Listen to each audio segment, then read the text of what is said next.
Nagpalang araw mga kap, muli po yung lingkod, General Orion. Lady Orion.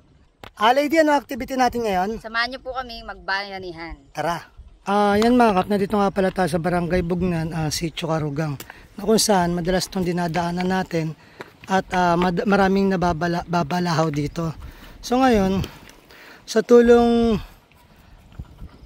ng ating mga kasama na farmers, so nagkaisa tayo na tambakan to. Sila naghahakot ng mga bato doon, tsaka nila tinatambak doon. Kami naman, ang ginagawa namin dito is kinukuha namin sa ilog yung mga bato. So yan, may kita nyo naghahakot sila. Ay si Tok. Yun. Jo Marie. Del. Jem. Yun ang ating mga kasama. At ando naman si Arnel. Kasama si Boss Roger Ordanza at iba pa para tambakan nga namin tong mga dinadaanan namin. So may kita nyo dito mga kap, putik na putik siya. So may kita nyo doon, na nga yung mga nahakot namin bato na kung saan galing sa ilog. Tapos ayun, makikita nyo nga, pasa-pasa, tapos tinatambak namin dito. Pero ano lang to, pansamantala kasi mga kap, alam naman natin na pag lumakas to, kung hindi ang sasara ang ilog, pag lumalakas ang ilog, inuuka pa rin ang inuuka to. Kaya kung mapapansin nyo, kung gaano nakalaki yung nauka. So ayan yung land niya, tapos andito na nga sa kinakatayuan ko. So ganun nakalaki yung nauka ng ilog.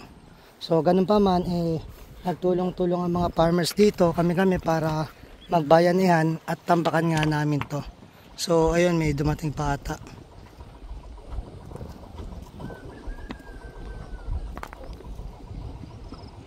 Para tumulong sa atin.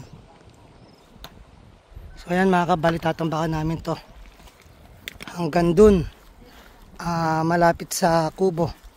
So ayan si Lady, puro putik na. Putik. Hanggang dun sa kubo. Kasi nga may mga butas-butas na daan. Ayun, bali mga kapi, update ko na lang kayo pag natapos na namin to.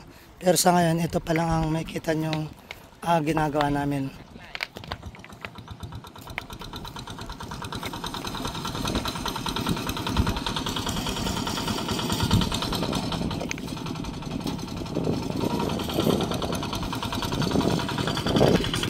Bubelto na sila, ahakot na uli.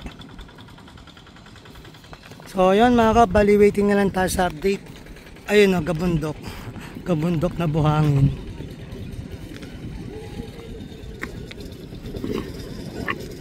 Ito talagang gabundok. Yan talagang bundok. So yun, kasama rin natin si tatay, ang father ni Boss Roger Ordanza. Sipag ni Lady, puro putik na yan. So yan mga kabali, update ko na lang kayo. Muli po yung lingkod, General Orion. Lady Orion. Natos puso po nagpapasalamat sa inyo na walang sawang panonood sa aming mga video at live. Na sana po gabayan ka ng Panginoon, sampunan yung mga pamilya. Na sana po mingita ng gabay sa Kanya, sa isip, salta at gawa, upang magampanan natin tungkulin natin dito sa mundong ibabaw. Na nais sa Kanya mga gusto at mga kahilingan. Muli po, maraming salamat. God bless.